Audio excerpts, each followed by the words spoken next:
Hi, I am Jesper Pedersen from Qt. I have been on quite the journey recently.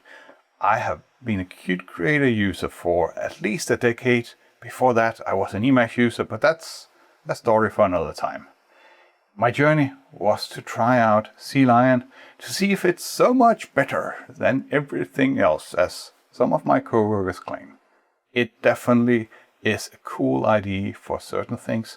It is slightly rough when it comes to certain things in Qt, at least compared to Qt Creator. I'm going to show you that in this episode here and in 20-30 episodes to follow on how to go from CLion, from Qt Creator to CLion.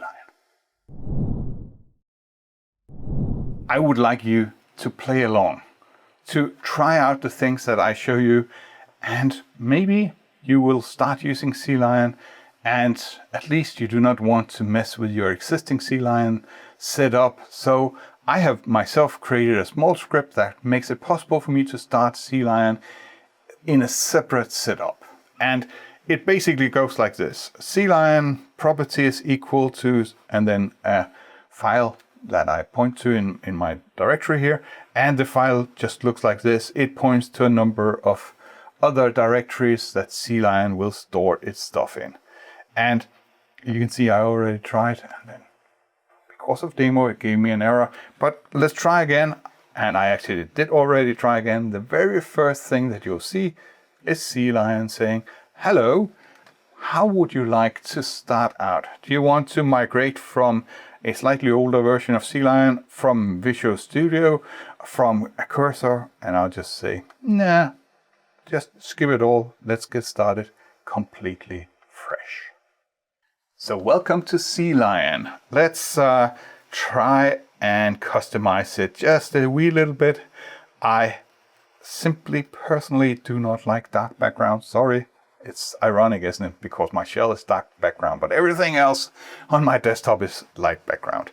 I think that you would like if I changed the font quite a bit so that you could see what is on my screen. And then the final and most important thing for me as a Qt Creator X user, I want to change the keymap to Qt Creator. Whatever you come from, there are something in those magic fingers that just will not get out of your fingers. And in a number of the episodes that I'm going to show you, I already recorded 10 of those. Don't worry, they're not going to be like half an hour each. It's going to be like 5-10 minutes. I am talking about how to customize CLion to be exactly like my old Qt Creator, at least for the key bindings. So Qt Creator for the key binding here. And now we can go back to say, let's try out CLion. I have seen Hello World so many times being presented as the first thing.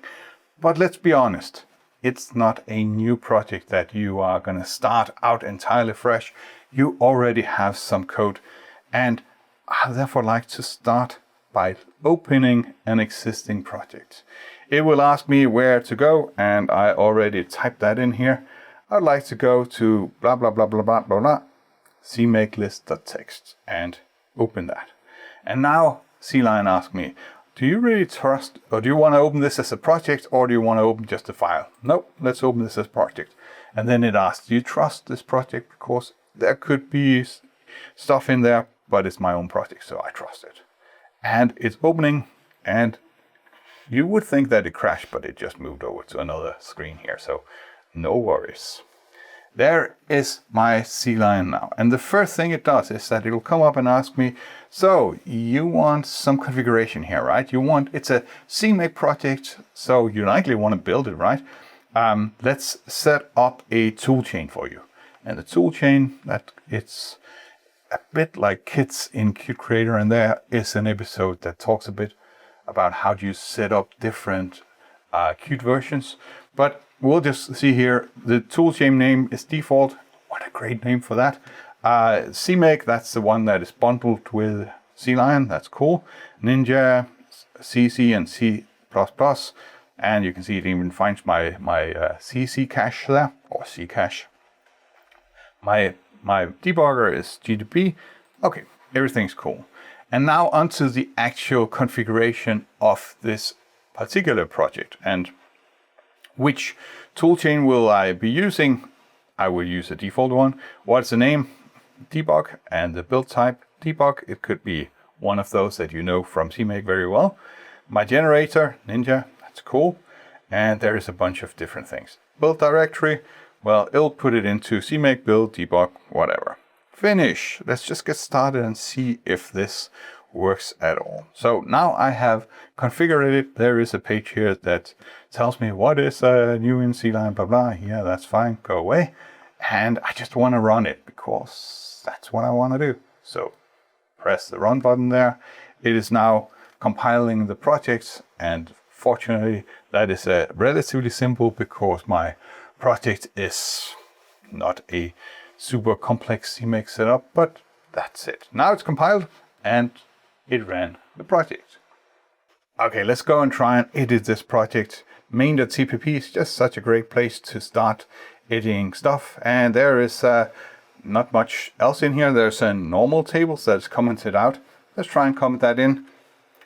I did not do any save or anything. I'll just Control R for run. CLion does the only sane thing there is, namely save my files and compile my files and run. And here is my project now running in with that change here. Cool. I have tried other IDE in the past, and let me admit it, some of those were really difficult to get started with. VS Code. It just, there was a million things, and copy this file over, and then I was there. That's the thing that I at least like very much with CLion. It starts really easy on you. There are a lot of things that are different.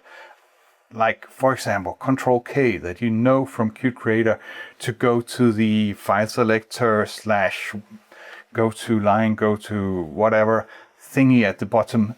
That is not bound to Control K, not even when I choose Qt Creator as my binding. There is an episode for how do you bind that to Control K, because my fingers just would not let Control K go.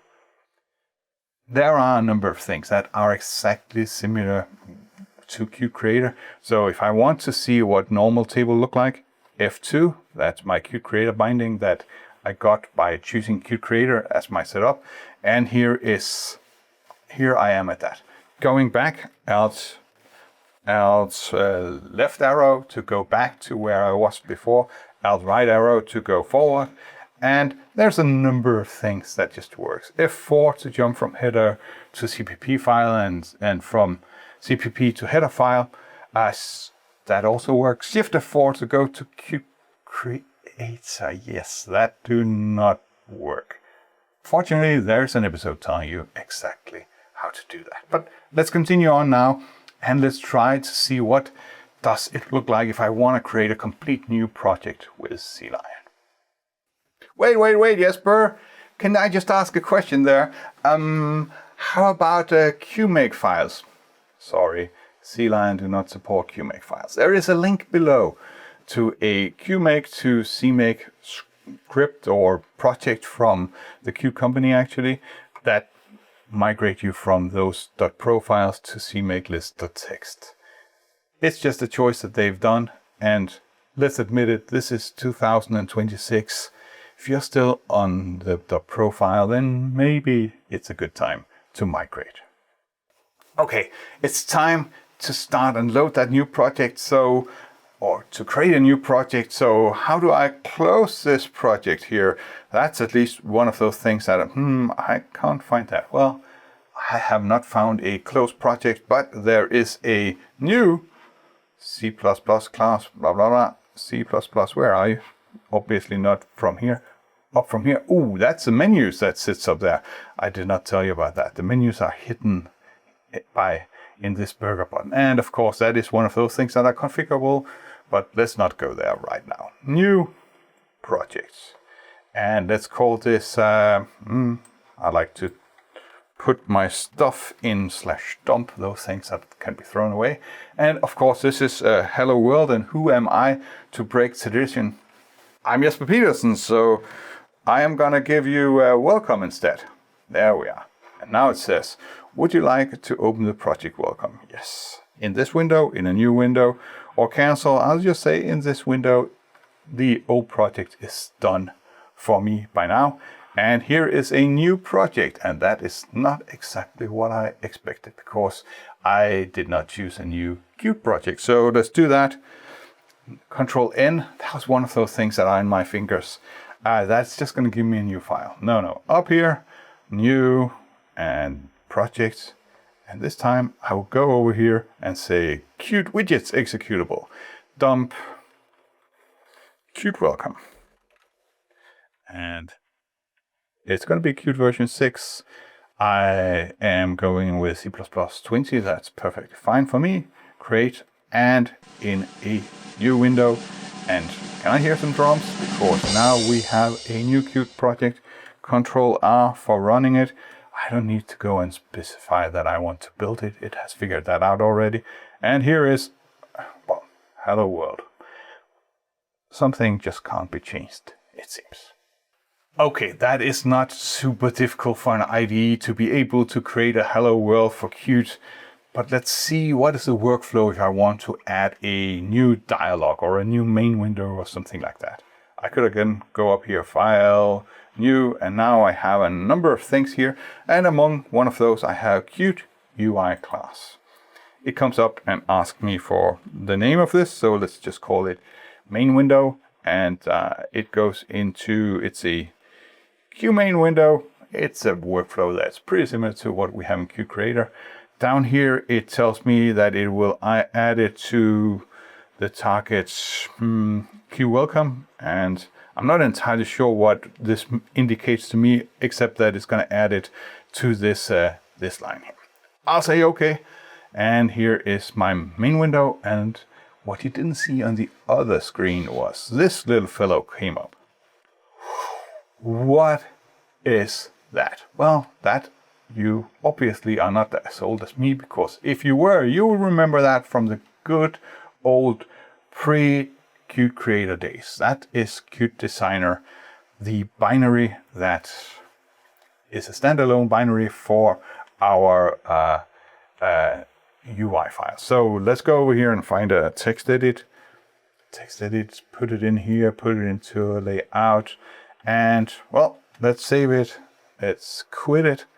And we can see over here, I now in my project have a H file, a CPP file, and a UI file. And if we just go and check the H file here, I would have loved to see pragma once here. Okay. A raw pointer. This is 2026 CLion, guys. Please update your template. Fortunately, it is relatively easy to update that template. I'll show you that in one of the episodes on how to do that. Anyway, we have this, and let's go to our main. And instead of having a push button here, I now want my main window. And yeah, that one here. And what it automatically did for me was to include my main window.h. I didn't need to do anything about that. And my main window, let's call that window. What a great suggestion that it gives me here. Main window. And why did it not recognize these two? I don't know. It definitely do not take any parameter of string type here. That's cool. And well, we better go and change these. Let's see if I have that in my finger still. So yes, Alt Shift Insert. That gets me into this block edit mode where I now can type window. There is an episode on that. And it tells me, dude, you likely wanted to write window. I did. Okay, enough error messages here for one day. Let's compile and run. Did you see that? It complains.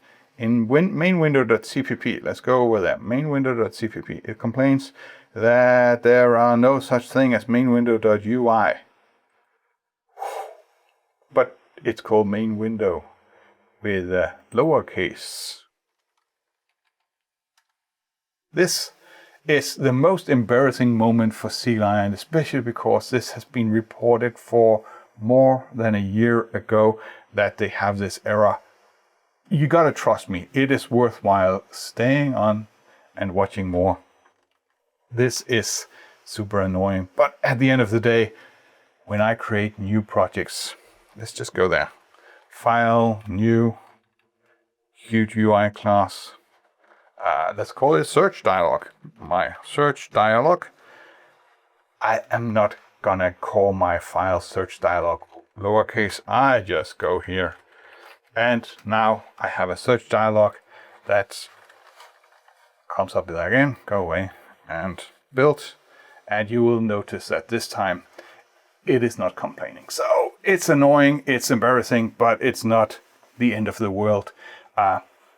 It's just a thing to be aware of. One of those that is stains those bruises that you get so early on that you might run away, but I'm here to help you. Don't worry, it's not getting that bad in the rest of the ride. Okay, I will show you one more annoying thing. This is my plea to JetBrains to fix their product here. And by the way, I should have said that early on. I'm not paid by JetBrains. I'm not even working for JetBrains. I'm just trying this out. So another thing that I from Qt Creator have learned is that I want to see my thingy in here. So let's start pressing escape. Can you hear it? I'm pressing escape and nothing is happening. I tried binding the close whatever it is to escape, and that did not work out well because there was a lot of other things in CLion that started complaining about that, but it is bound to shift escape. Oh,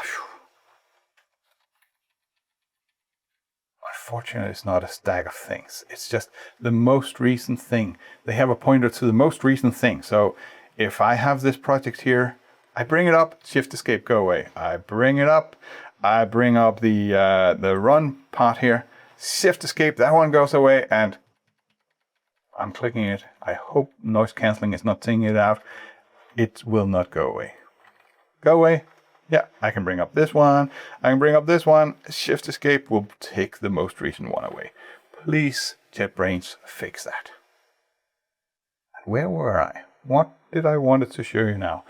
Oh yeah, let's go and see debugging, because that is one of those super important things for you too. So let's go to our main window.cpp, and just here in the constructor of main window, I just wanna do something. So I have created a map here, and let's from hello to hi and world to werden, just so we can see what it looks like. And let's print out map of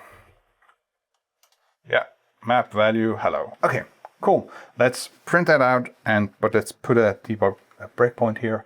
F9 for setting breakpoints. That's how I'm used to it. F5 to start the debugging. What do you want to debug? I want to debug this one. Yes, please. Do start. And now it rightfully compiles my application. Start the debugger. I can see I'm in the debugger session up here now. And here's my breakpoint. And let's just make this bigger. And we just scroll up here. Here at the bottom, you can see my back trace. Not very impressive back trace, but then again, my application isn't that impressive yet. And over here, I can see my local variables, as you would have expected. Opening map, I can see that's a Q string, that's a Q string. So CLion do know about Qt data type. You can extend those, and there is an episode for how to create your own pretty printers or whatever they decide to call it in CLion. If you have enough screen real estate, you might not want to have it down here. Just take this one, drag it over on the side, and now we have it sitting here on the side. And I can always hide that block and open it again like this. I would like to show you one final thing. Namely, I would like to add this to Git, because that's one of those places where I think that CLion shines very much. So let's stop the debugging session here, and you can go away. And now there are two tabs that are very important here. The one that we cannot see, which is my current Git setup, but this has not been added to Git yet. And down here is version control. If I bring that up, it will show me my version control for this project, which again, there is none. So let's create a Git repository out of this. And yeah, let's put it there. And now I have a Git repository, and you saw that there is a commit button up here that now shows up. There are a number of different places. Shift escape. Ah, wrong one. I wanted this one down here to go away. Oh well, there we are. There is a number of unchecked files, including a bunch of files in a subdirectory called IDEA. ID? I don't know. Anyway, these are CLion's own files, and I likely do not want these, so let's just go here, and this is git ignore, but it's sitting in this subdirectory called IDE, so I don't want that. Let's just delete that right away. Go away. Delete. What I really want is a git ignore here at the very top. So let's go and just add something and right click on it, and there is add to git ignore, and it'll say, oh, there is no such git ignore. Great. And I'm just showing you that I can do this from in here. Do you want this to go to the Git? Usually you would have it already or whatever. And let's just say the whole ID directory should not be. And now you can see there's a bunch of files. Let's just select them all, select this one. And here is my commit message. First step, commit. And now it is committed. I can see my Git history here right away, and that is pretty cool. Now let me show you where it's really getting cool. Let's go to main window here and change hello world to goddag. That's another way of saying hello in Danish. So now it says goddag here, and I want to see world printed out instead. And what you'll notice up here is that it already changed. And if I now go and double click on this file, here is, and let's go away here, here is my diff viewer. You go away too so you really can see. Here's my diff viewer for that particular file, and you see that it was height that went into goddag and so on. And maybe, I don't know how to spell goddag in Danish, so maybe it's with a, ooh, did I just edit the diff right in there? Yes, I did. And now I'm sitting in this, I'm wondering, okay, let's go over here and click that button. That gives me, or that jumps me right to that file. And you can see it here. In QCreator, you would have double clicked to go to the file. But again, in QCreator, you couldn't edit the file directly as we could here. So I will show you in one of my episodes how you set up so that you can double click to go to the file. And now back to over here. Here is my change. I can say, yeah, and amend. And now it will add that to my first step. I couldn't even change first step take to amend commit. And looking at my history here, we can see first step take 2. And another thing, this is relatively boring, I admit it, but another thing I can do here it's boring now, but it's really cool in the future, is that I can click on this particular commit. If I make those go away, I can actually see which files were part of this commit. And that works even with an older commit, not just the front one. And I can even go and double click here, and then I can see this file as it looked like in that particular commit. Or actually what I'm seeing is the diff in that commit. If I want to see the file, I was supposed to have a whole episode on that, but never mind. I can also go and see show repository at revision. And this is what my repository looked at that particular, which is my head right now. So there is no much difference here, but I could still go and see, okay, what did that file look like back then? That is one of the really cool features. And that's why I personally decided that I wanted really to try CLion, because it just excels way over everything else I've seen. Okay, I've seen Emacs and I've seen Qt Creator, but when it comes to Git integration, I think I'm at the end of this very short introduction to CLion. You've seen a few different things in here. I will tell you much more about CLion in many episodes to come. They will all be very short and tell you, how do I get my Control K working? Or how do I go up and down in my stack? Or when I have an error message, I want to be able to go to next error and previous error rather than click on the error messages. All of those little tiny annoyances, if you come from Qt Creator, I'll tell you all about those. So stay tuned. It's a good time to subscribe and like and whatnot. And until next time, have a great day.